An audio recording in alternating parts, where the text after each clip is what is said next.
Welcome to episode 42 of the Loane Hockey Podcast, where today we're going to be talking about a defenseman who was recently acquired by Utah Hockey Club from the New Jersey Devils. That is John Marino. John Marino is a really interesting case study, and I really want to dive deeper into his game right away. And the interesting talking points that come from his game is in large part due to his analytical numbers and also the ability to play a shutdown game, play a consistent shutdown game. He's not necessarily the offensively most gifted defenseman. He's not going to be relied upon in the power play. He's not going to be relied upon in transitioning the puck a ton. But when you look at his defensive value, his defensive numbers, and the defensive eye test value that he brings, you're looking at a really well-rounded defenseman who can really complete a top four, and he can really bring some stability inside Utah's top four as well. So when we talk about his game, what's really interesting about him is the 84% even strength defensive percentile number. So, and also of note is his ability to play, and this was actually noted in terms of his analytical database too. He was facing a much higher quality of competition than he had in terms of teammates when he was in New Jersey. And so that's really interesting. And in large part, his wins above replacement value comes from his elite defensive value and his ability to shot suppress. So you're looking at his numbers at even strength, how he can defend on the PK. That's in large part where you're getting his wins above replacement value compared to replacement level players and replacement level defensemen because of his defensive value and his shutdown play and his ability to stifle plays in so many different situations. And off this could be off the rush, this could be in D zone situations, this could be around the net. So he's really good at stifling guys and really good at doing that.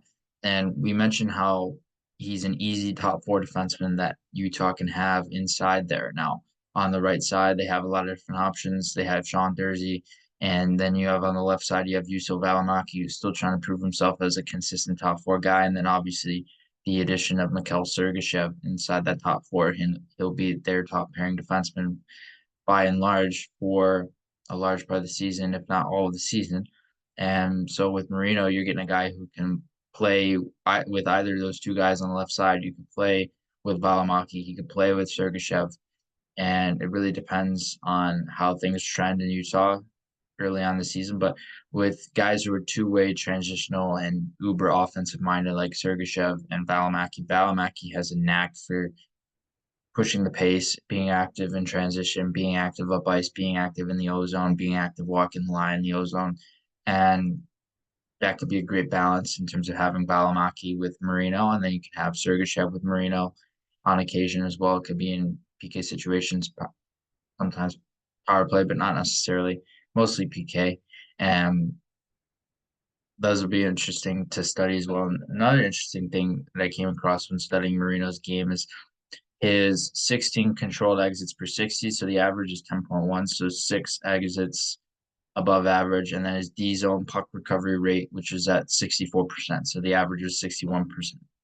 And then you look at his controlled exit percentage, which was at 71% relative to an average of 60% by and large of other defensemen. And then you look at his controlled zone exit contributions per 60, which was at 28.3 relative to a 15.8 average. So in terms of breakouts, in terms of his value on breakouts, attacking the middle of the ice on the breakout, that's something I noticed with the eye test, but with the analytics, I noticed how he is much more involved in breakout situations than I originally would have thought about in terms of the eye test. And looking back at the eye test after that, you saw a lot more defensive value in how he's breaking pucks out, how he's moving pucks up ice, how he's crisply utilizing his passing to be able to move pucks on outlet plays with efficiency. So he's a guy who can maneuver laterally in his passes. He can pass on outlets moving laterally. He can pass north. He can pass in many different directions. So that adds to his value in that sense, in terms of being able to create and being able to maneuver.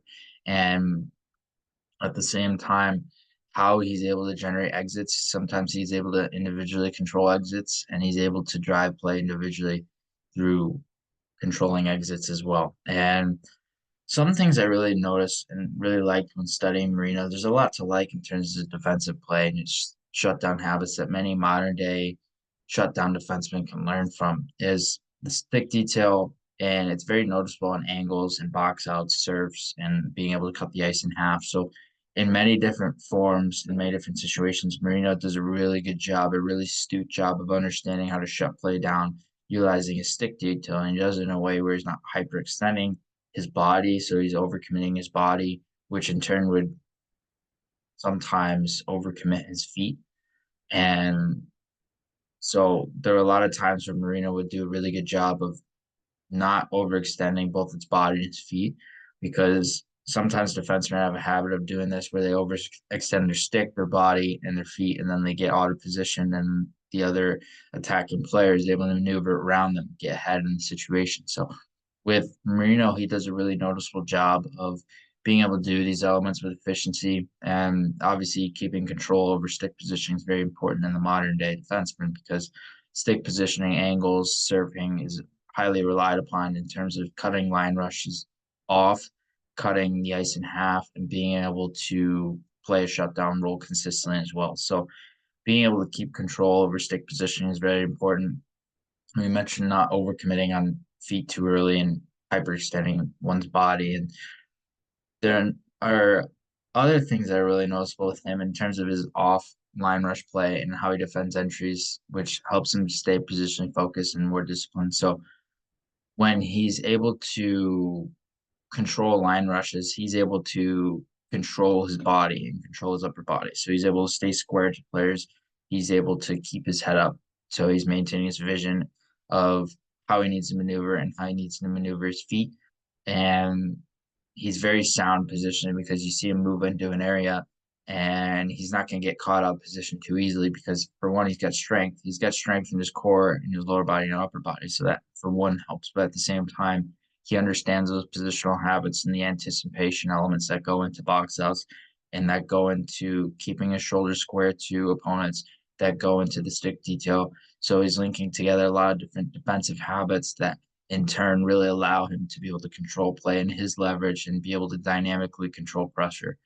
And this is most notable offline rush sequences, but you see it in D zone situations, on D zone coverage situations as well. I've seen it where he can line up to a shooter and he does the same thing on a PK setting or a 5-on-5 setting where they're defending using a box like formation. And another really noticeable thing, we talked about this briefly with in terms of his controlled zone exit contributions, was his puck management as a shutdown defenseman was actually really noticeable. So he plays controlled, he keeps his passes flat, and he doesn't panic when he's under pressure with the puck. So that's really noticeable for him, because being able to play with a sound defenseman like that, it makes the game so much easier for the D partner that he's playing with, because player that doesn't panic when they're under pressure with the puck. He's not going to throw away pucks consistently. He's not going to throw away pucks under pressure. He's not going to turn pucks over too easily. Marino plays controlled. That's the efficient thing about him. He plays controlled and sound under pressure. So you're getting a lot of value points and hitting a lot of value points when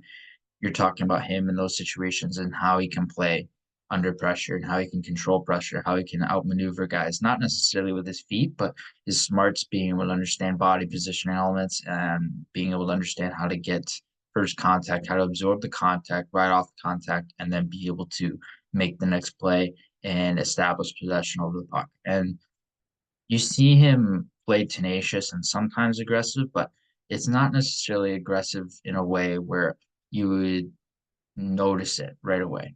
And with Marino, he plays with a very controlled aggression. Sometimes his temper can get in there like any player, but you notice a lot of times he plays very sound, and he's not going to necessarily play aggressive, but he's going to play tenacious. He's going to play tenacious on the body. He's going to play tenacious on the puck. He's going to be tenacious with his stick detail. So that's a competitive element, a highly competitive element that goes into his defensive traits, defensive habits. So he's highly competitive defensively. You can automatically see that based on his ability to play tenacious with his stick detail, with his positioning, and his understanding of how to maneuver in those situations. And he does it in a way where he can conserve energy. So he's not using a ton of energy to defend, because he understands modern day elements that I've mentioned on this podcast so many different times, especially for defensemen, where being able to conserve energies, it's in large part due to body position. So rather than trying to go after the puck, it's trying to go after your body position first.